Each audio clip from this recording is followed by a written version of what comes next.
quais os motivos que levam uma entidade a escolher determinado médium para incorporar e trabalhar com ela. Todos nós, quando, logicamente, estamos nos preparando para uma reencarnação, a verdade é essa, há, logicamente, um esquema traçado, há uma missão a cumprir. Existem aqueles que têm uma missão mais séria, mais profunda, espiritualmente, e que tem que realmente cumprir aquela missão. Nós iremos, de uma certa forma, reencarnar com aquela missão. Todos têm mediunidade, nós sabemos muito bem disso. Alguns num grau mais elevado, outros em menor escala, mas todos têm a mediunidade. E depende muito também do tipo ou categoria de mediunidade. Todos acham que ser médium é incorporar, é receber entidade, numa linguagem popular, é receber santo, quando na realidade não é assim. A mediunidade, ela se apresenta de formas diversas e, logicamente, todos nós temos a mediunidade, todos têm. Logicamente, uma grande maioria de incorporação, outros de intuição, outros de audição, outros de clarividência, outros de magnetismo curador e por aí vai. Eu, inclusive, já fiz um programa recentemente falando detalhadamente sobre o assunto e em que citei aproximadamente 101 tipos ou categorias de mediunidade. Bem, voltando então ao início da sua resposta, nós já estamos com uma missão pré-determinada. E, logicamente, cada um de nós tem aquele acompanhamento espiritual. Determinadas entidades, de uma certa forma, são designadas para auxiliar, ajudar aquela pessoa, aquele médium, enfim, na sua vida, na caminhada da sua vida. E, logicamente, o que leva é, muitas vezes, o tipo de karma que terá que resgatar ou da missão a cumprir. Às vezes o karma é muito difícil e é preciso, então, uma entidade muito firme para auxiliar aquele médium, aquela pessoa, a resgatar aquele karma durante a sua vida. Outros têm uma missão espiritual a cumprir, mas já vem com ela, não esse tipo de missão que muita gente aí de repente se intitula. Tem pessoas que de repente se intitulam com missões espirituais. Nada disso. A gente aprende dentro de uma parte espiritual que com o tempo a coisa vai se processando normalmente. E a grande maioria dos médiuns, principalmente os bons médiuns, eles vêm para os centros, para os terreiros, muitas vezes não por livre e espontânea vontade, não. É preciso que sempre aconteça alguma coisa na vida, uma história. Todos nós, na verdade, temos uma história para contar da nossa parte espiritual, da nossa busca, da nossa missão. Cada um tem um fator diferente. Alguns fatores de saúde, outros fatores materiais, outros psicológicos, enfim. Cada um tem a sua história. E se você for conversar com a grande maioria dos médiuns de trabalho, você vai chegar a uma conclusão disto que eu estou falando. Cada um tem a sua história. E é uma forma, muitas vezes, de superar as dificuldades, superar os traumas, superar tanta coisa difícil no dia a dia. Você sabe que o desabrochar da mediunidade, ele é complicado, muito complicado. Por quê? Porque uma pessoa, vamos dizer, normal, com toda a atividade normal, de repente começa a sentir modificações, não só na sua parte física, no tocante à saúde, mas também na sua parte psicológica. Por quê? Porque os traumas, quando a mediunidade aflora, os traumas psicológicos vêm à tona. E esses traumas, muitas vezes desta encarnação e muitas vezes de outras encarnações, esses traumas influenciam no comportamento, no modus vivendi da pessoa. Então ela começa a se sentir mal de repente, outros procuram um isolamento total, outros têm um comportamento exacerbado, cada um tem uma reação diferente. E geralmente se voltam contra aqueles que mais gostam. Muitas filhas, muitos filhos se voltam contra os pais. Justamente isso é normal dentro da mediunidade. Então existem aqueles períodos difíceis da juventude, por exemplo, depois uma idade mais adulta e uma idade madura. Mas quando é na juventude é pior ainda, porque muitas vezes o médium ainda não entende, não tem a responsabilidade, não compreende o que é a parte espiritual, o que é a grandeza espiritual. Então muitas vezes se revolta e muitas vezes não cumpre aquela tarefa para a qual foi designado. Então aí é o tal negócio. Você me pergunta aqui os motivos que levam uma entidade a escolher um determinado médium.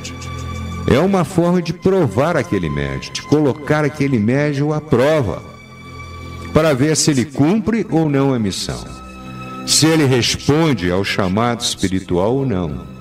E posteriormente, mesmo que ele responda, durante a sua vida, ele vai ser submetido a muitas provas muito difíceis. E quanto maior a missão espiritual, quanto maior a sensibilidade mediúnica, maior também serão as dificuldades. A verdade é essa. É o tal negócio, quem tem uma grande mediunidade, ótimo, maravilha, mas também está sujeito aos grandes sofrimentos. É o oposto. Entenda bem. Então, durante a vida, aqueles que têm verdadeiramente uma missão espiritual, eles são submetidos muitas vezes a situações dificílimas de serem superadas. E aí é que entra a garra, aí é que entra a força, aí é que entra a fé, aí é que entra a espiritualidade, aí é que entra a personalidade guerreira da pessoa, de não entregar, de resistir, de superar as dificuldades. E precisa ter uma estrutura grande para tudo isso. Essa estrutura é a fé que todos nós devemos ter. Agora, eu sempre digo que a fé ela vem com o tempo. Eu prefiro aquelas pessoas que muitas vezes até chegam para mim, lá no A Caminho da Luz, dizem: olha, eu respeito muito, mas eu não tenho fé. Eu fico satisfeito até certo ponto, porque são pessoas autênticas. Aquele que crê em tudo é um bobão, na acepção da palavra. Crê em tudo. Não é assim. Você tem que separar o joio do trigo. Você tem que saber quem é o autêntico, quem é o falso. Você tem que saber onde está a verdade, como esta verdade vai se pronunciar. E só o tempo é que leva a tudo isso. Só o tempo mostra realmente aonde está a verdade. Eu sempre digo isso lá no A Caminho da Luz. Então, aquele que crê em tudo é um tolo na acepção da palavra. Já aquele que não, que aos poucos vai adquirindo a sua fé através das provas que lhe são apresentadas no dia a dia. Aí sim, essa fé, ela é constante, ela é firme, ela é segura, ela é positiva, ela é autêntica. É a grande fé de todos nós. E eu falo isso de cadeira, porque na minha vida espiritual, e lá se vão, agora em maio, serão 52 anos na parte espiritual. Comecei menino. Então, eu vim adquirindo essa fé através de todos esses anos. E também passei e passo por provações em todos esses anos. Entenda bem. Então não foi assim de repente, não é assim de repente que a gente se torna um adepto, um iniciado dentro de uma parte espiritual. É preciso haver um amadurecimento, é preciso haver a compreensão, é preciso haver o amor ao próximo, ao semelhante. É preciso que você entenda realmente o que é a vida na sua acepção. Muitas vezes eu vejo as pessoas, até materialistas, alardearem que não têm fé em nenhuma religião. Tudo certo. Mas eu pergunto, será que a vida seria só nascer, crescer, enfrentar as dificuldades do dia a dia e morrer? Será que é só isso? Não, não pode ser. Aí não teria finalidade o bem e o mal, não teria razão o amor ao próximo, não teria razão a tolerância, a paciência, enfim, nada se justificaria.